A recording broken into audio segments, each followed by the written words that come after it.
France Parkinson organisait sa première grande réunion nationale. Le thème, je ne sais pas si vous vous en rappelez, Changeons le regard sur la maladie. Et pour l'occasion, pour la première fois, des Parkinsoniens ont pris la parole pour parler de leur maladie. En 2009 étaient lancés les États généraux des personnes atteintes par la maladie de Parkinson. Un énorme chantier. Pendant un an, on a pu recueillir à travers toute la France les préoccupations, les demandes, les attentes des malades et de leur entourage. 2010, un livre blanc issu de ces États généraux était remis à la ministre de la Santé, Roselyne Bachelot, un livre avec 20 actions prioritaires. Ce n'est donc pas un hasard si cette année, le slogan pour 2011 est « Pas à pas, nous avançons ». Des pas qui sont parfois difficiles. Me tourner non pas vers Henri David qui est patient, mais vers son épouse Martine, car vous avez, Monsieur David, justement, été victime de graves troubles du comportement. Et donc, vous voulez, par le biais de votre épouse Martine, expliquer ce qui s'est passé. Je vais vous demander de venir ici, qu'on vous voit bien dans la lumière. Voilà, et je vous passe mon micro. Voilà, et vous regardez par là. Alors, mesdames, messieurs, je me présente. Je suis Martine David, l'épouse d'Henri David, mariée depuis 40 ans. Il a été diagnostiqué d'une maladie de Parkinson à 33 ans, en juillet 82. Je me souviens précisément de ce qu'il m'a dit à sa sortie du CHU de Rennes. Je sais contre qui je vais me battre. J'ai enfin un nom sur mes tremblements, c'est un Parkinson. Et Parkinson ne gagnera pas le combat. Il n'a pas dû comprendre mon nom, sous-entendu David contre Goliath. Henri a toujours été un battant, un travailleur, un bon père de famille et un mari attentionné. Mon propos n'est pas aujourd'hui de vous parler de la maladie de Parkinson, de ses causes ou de ses conséquences neurologiques, des praticiens hautement qualifiés étant ici présents dans la salle pour en parler. Je suis satisfaite que la SAPS et la Haute Autorité de Santé que vous venez de présenter, qui viennent de rédiger avec les médecins et les associations un document d'information sur les effets indésirables des médicaments dopaminergiques et surtout des agonistes. Avec 18 ans de retard, mais ne dit-on pas mieux vaut tard que jamais. Voilà, tenez mon micro parce que je tremble. Aujourd'hui, je suis là pour témoigner et évoquer avec vous le corollaire de la maladie de Parkinson. Moins connu du grand public, son traitement et ses surprescriptions pouvant conduire le malade aux pires excès, animé par un mal pire que sa pathologie initiale. Ce n'est qu'en décembre 2006, où il a fallu une rencontre fortuite avec un journaliste, un article et des recherches sur Internet, un sujet sur les effets secondaires compulsifs des médications dopaminergiques, d'Anne Frobert. Des recherches sur la littérature passée, Henri commence à comprendre pourquoi il ne se reconnaissait pas dans certaines de ses actions, mais comment il aurait pu faire le lien avec la médication. Non, personne ne pouvait le faire sans être mis sur la piste. Depuis le 12 mars 2007, a été arrêté le traitement par agoniste dopaminergique. Et comme par enchantement, plus de troubles. Il est maintenant en monothérapie du Sinemet 100 mg à raison de 450 mg par jour. Mon mari a été pendant 25 ans, ça c'est dur de dire ça parce que Henri me dit il faut que tu le dises, un criminel en puissance, un danger public pour lui et sa famille et la société, avec une hyperactivité, des prises de risques inconsidérées, des états euphoriques allant jusqu'à des états maniaques, voire des délires mégalomaniaques. Et pour finir, avec une déviance pour le travestissement du fait des traitements qui lui ont été administrés et de la surprescription médicale dont il a été victime. Oui, Henri est un survivant. Il a cassé une bonne quinzaine de voitures. Il a connu des revers de fortune, vécu des situations humiliantes, engouffré tout son argent dans des projets insensés pour se retrouver aujourd'hui ruiné. Oui, il a survécu à toutes ces épreuves, non pas grâce aux traitements qui en sont la cause, mais à notre amour, à l'amour de ses enfants, qui sont restés à ses côtés à la découverte de l'origine des délires. Cependant, je souhaite remercier publiquement le professeur Philippe Damier et le professeur Pascal Derkenderen du CHU de Nantes pour avoir compris l'origine des troubles comportementaux de mon mari, ainsi que Marie Vidaillet. Mes remerciements vont aussi à CADUS, une association d'aide aux victimes.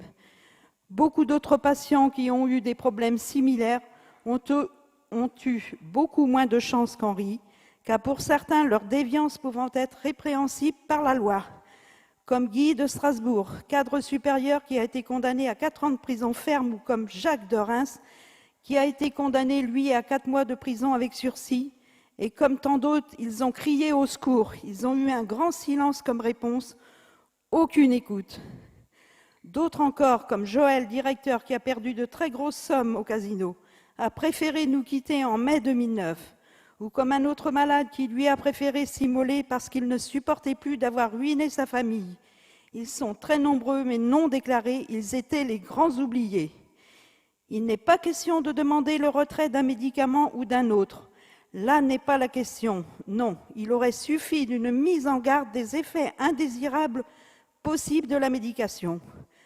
Pour finir, je demande aux prescripteurs de poser une simple question à leurs patients.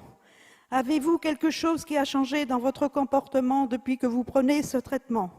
Et surtout, en cas de doute, un examen plus approfondi. Question qu'Henri a formulée lors de notre premier entretien avec le professeur Damier en 2007. Il nous a dit ce jour-là, je n'oublierai jamais votre suggestion. Chers prescripteurs, en cas d'effet indésirable constaté, faites la déclaration avec le formulaire CERFA, numéro 10011, étoile 02. Quelques clics et envoyez à la pharmacovigilance. Cette action permettra à nos chercheurs de faire de bonnes études avec des chiffres non contestables. Une des grandes causes de ces problèmes est qu'il a été privilégié uniquement les troubles moteurs en négligeant les troubles cognitifs dans la maladie de Parkinson, et surtout ceux induits par la médication. Vous avez, vous les médecins, le plus beau métier du monde. Nous, les patients, nous vous accordons toujours notre confiance. Ne la trahissez pas au nom de je ne sais quels intérêts. On peut tous faire des erreurs que nous pourrions comprendre. Les reconnaître, c'est se grandir. Un livre qu'il faut lire sans faute. Là, je m'adresse aux malades. La maladie de Parkinson. Reconnaître, évaluer et prendre en charge les troubles cognitifs aux éditions Masson. Ne subissez pas votre maladie. Essayez de comprendre votre maladie. Mes remerciements à France Parkinson et à ceux qui m'ont permis de témoigner. Et merci, Monsieur le Président Bruno Favier. Merci de votre témoignage. Merci.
Alors, ceci est mon intervention à la journée mondiale Parkinson du 11 avril 2011 à Paris.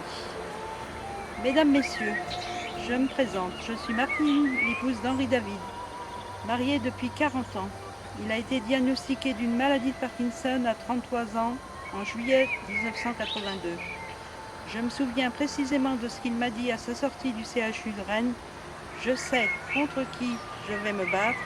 J'ai enfin un nom sur mes tremblements. C'est un Parkinson. Et Parkinson ne gagnera pas le combat. Il n'a pas dû comprendre mon nom, sous-entendu David contre Goliath. Henri a toujours été un battant, travailleur, un bon père de famille et un mari attentionné.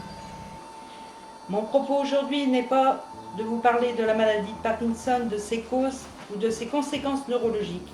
Des praticiens hautement qualifiés étant ici présents dans la salle pour en parler.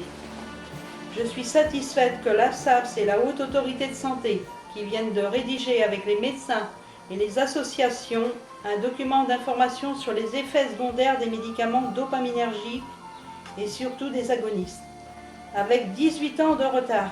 Mais ne dit-on pas mieux vaut tard que jamais.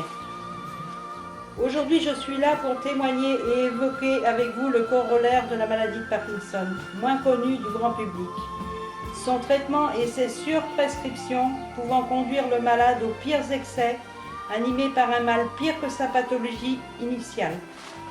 Ce n'est qu'en décembre 2006, où il a fallu une rencontre fortuite avec un journaliste, un article et des recherches sur Internet, un sujet sur les effets secondaires compulsifs des médications dopaminergiques d'Anne Frobert, des recherches sur la littérature passée. Henri commence à comprendre pourquoi il ne se reconnaissait pas dans certaines de ses actions. Mais comment il aurait pu faire un lien avec la médication? Non, personne ne pouvait le faire sans être mis sur la piste. Depuis le 12 mars 2007, a été arrêté le traitement par agoniste dopaminergique. Et comme par enchantement, plus de troubles. Il est maintenant en monothérapie du Sinemet 100 mg à raison de 450 mg par jour. Mon mari a été pendant 25 ans un criminel en puissance, un danger public pour lui et sa famille et la société, avec une hyperactivité, des prises de risques inconsidérées, des états euphoriques allant jusqu'à des états maniaques, voire des délires mégalomaniaques. Et pour finir avec une déviance pour le travestissement, du fait des traitements qui lui ont été administrés et de la surprescription médicale dont il a été victime. Oui, Henri est un survivant. Il a cassé une bonne quinzaine de voitures, il a connu des revers de fortune, vécu des situations humiliantes, engouffré tout son argent dans des projets insensés pour se retrouver aujourd'hui ruiné. Oui, il a survécu à toutes ces épreuves, non pas grâce aux traitements qui en sont la cause, mais à notre amour, à l'amour de ses enfants qui sont restés à ses côtés et à la découverte de l'origine des délires. Cependant, je souhaite remercier publiquement le professeur Philippe Damier et le professeur Pascal Derkenderen et leur formidable équipe du CHU de Nantes et Marie Vidaillet pour avoir compris l'origine des troubles comportementaux de mon mari. Mes remerciements vont aussi à CADUS, une association d'aide aux victimes. Beaucoup d'autres patients qui ont eu des problèmes similaires ont eu beaucoup moins de chance qu'Henri, car pour certains, leur déviance pouvant être répréhensible par la loi, comme Guy de Strasbourg, cadre supérieur qui a été condamné à 4 ans de prison ferme, ou comme Jacques de Reims qui a été condamné, lui, à 4 mois de prison avec sursis, et comme tant d'autres, ils ont crié au secours. Ils ont eu un grand silence comme réponse, aucune écoute. D'autres encore, comme Joël, directeur, qui a perdu de très grosses sommes au jeu, a préféré nous quitter en mai 2009. Ou comme un autre malade qui, lui, a préféré s'immoler, parce qu'il ne supportait plus d'avoir ruiné sa famille. Ils sont très nombreux, mais non déclarés. Ils étaient les grands oubliés. Il n'est pas question de demander le retrait d'un médicament ou d'un autre. Là n'est pas la question. Non. Il aurait suffi d'une mise en garde des effets indésirables possibles de la médication. Pour finir, je demande aux prescripteurs de poser une simple question à leurs patients. Avez-vous quelque chose qui a changé dans votre comportement depuis que vous prenez ce traitement? Et surtout, en cas de doute, un examen plus approfondi. Question qu'Henri a formulée lors de notre premier entretien avec le professeur Damier en 2007. Il nous a dit ce jour-là, je n'oublierai jamais votre suggestion. Chers prescripteurs, en cas d'effet indésirable constaté, faites la déclaration avec le formulaire CERFA, numéro 10011, étoile 02, quelques clics, et envoyez-la à la pharmacovigilance. Cette action permettra à nos chercheurs de faire de bonnes études avec des chiffres non contestables.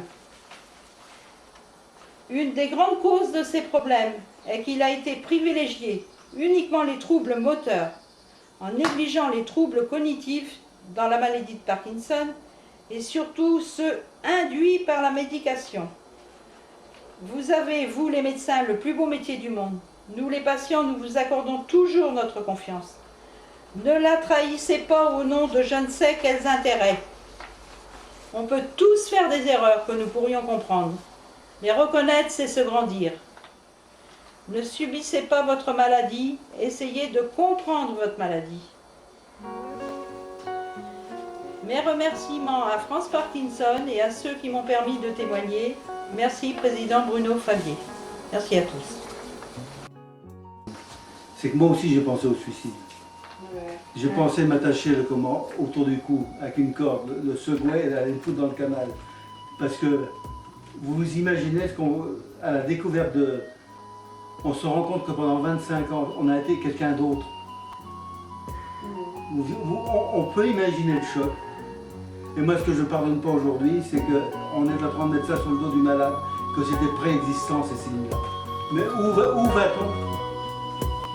Non, je ne suis pas en colère. Ce que je ne veux plus, c'est que ça se reproduise. Alors il faut que les pharmaciens distribuent le prospectus de la SAPS, qu'ils mettent ce petit prospectus d'information, de mise en garde, à chaque parkinsonien, non pas pour les affoler, pour qu'ils prennent conscience que le moindre changement de comportement peut être dramatique. On ne parle pas de troubles de l'humeur, on ne parle pas d'agressivité verbale et gestuelle dans les couples de parkinsoniens qui peuvent être provoqués par cette médication. Combien de femmes subissent les désirs sexuels de leur mari à outrance, mais ils sont loin de faire le lien entre les médicaments et ces comportements-là. Combien de familles explosent à cause de ça? Combien de drames il y a eu? Moi j'ai eu des accidents de voiture, des dizaines d'accidents de voiture, j'aurais pu être un criminel, j'aurais très bien pu tuer des enfants, comme il s'est passé la semaine dernière à Chelles. Moi quand je vois cet accident-là, je me dis ça aurait pu être moi. Et quand vous pensez que mon neurologue a osé écrire, mais monsieur David, respecte-t-il seulement les règles élémentaires du code de la route? Je ne sais pas. J'avais des accidents régulièrement, on aurait pu se poser la question. Moi, j'avoue qu'avec le recul, que quand on est sous l'emprise de ces médicaments-là, on n'est pas lucide. On se croit le meilleur du monde et tout, on a les projets les plus fous du monde, mais on n'est surtout pas lucide. Je pense que ce livre-là est sorti il y a 38 ans. Celui-ci, 18 ans. Je pense que le corps médical, neurologique était bien informé du sujet. Pourquoi ne nous a-t-on pas tenus informés de ces risques potentiels? Qu'on ne nous fasse pas croire aujourd'hui que c'est depuis quelques mois, voire 2, 3 ou 4 ans qu'on a découvert ça, c'est totalement faux. Pourquoi n'avons pas été plus prudents? Pourquoi n'avons pas simplement posé une simple question aux malades? Est-ce qu'il y a quelque chose qui a changé dans votre comportement? Il y aurait eu des dizaines de familles qui se seraient bien portées s'il y avait eu cette simple question de poser. Voilà. Alors ce document-là vient de sortir le 11 avril. Formidable ce document-là, avec 18 années de retard, soit, mais mieux vaut tard que jamais. Je lis comment comportement compulsif, en parler, c'est l'essentiel. Il y a 7 pastilles. La première, passez-vous plus de temps que d'habitude à surfer sur Internet. Avez-vous remarqué, ou votre entourage, vous a-t-il signalé des comportements répétitifs, inhabituels ou d'hyperactivité? Jouez-vous aux courses ou aux jeux de hasard sans pouvoir vous arrêter? Commencez-vous à collectionner des objets alors que vous ne le faisiez pas avant? Avez-vous des comportements sexuels inhabituels? N'êtes-vous plus capable d'estimer vos sommes d'argent que vous dépensez chaque semaine? Achetez-vous beaucoup de choses dont vous n'avez pas besoin? Et moi je vais rajouter 2 pastilles. La première, c'est les troubles de l'humeur. Le changement de trouble de l'humeur, les changements brutaux d'humeur. Partir en vrille, par exemple, sur des prétextes qui n'en valent pas le coup, ou des troubles de l'irritabilité verbale et gestuelle. Troubles qui peuvent amener des comportements excessifs dans les ménages, où le couple explose parce qu'ils ne comprennent pas que ça peut venir des documents anti-parkinsoniens. De grâce, soyez vigilants à tout. Ils savent. Regardez madame, en 67, Pierre Polac, Oliver Sacks, en 67 apparaît une drogue, la L-Dopa, qui a pour effet de réveiller ses patients.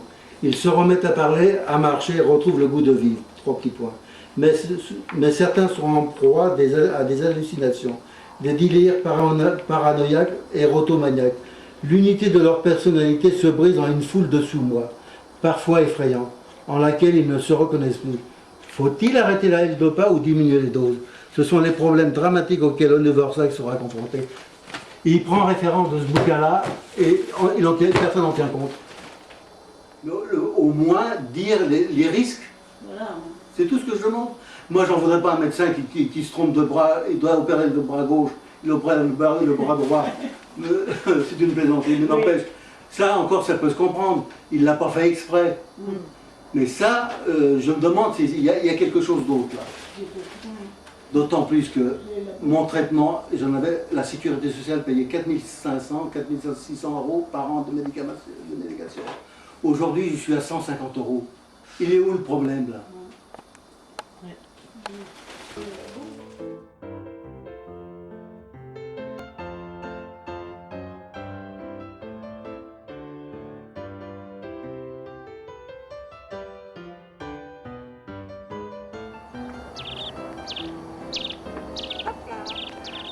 Bon, ben on retourne. Merci.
Shoot tombstone bullets, wine balls and chain. I'm drinking tea and tea, I'm smoking down a mine. I hope some screwball start a fight, 'cause I'm ready, ready as anybody can be. I am ready for you, I hope you're ready for me. All you pretty little chicks with your curly hair, I know you feel like I ain't nowhere, but stop what you're doing, baby, come over here. I prove to you, baby, that I ain't no square, because I'm ready, ready as anybody can be. I am ready for you, I hope you're ready for me.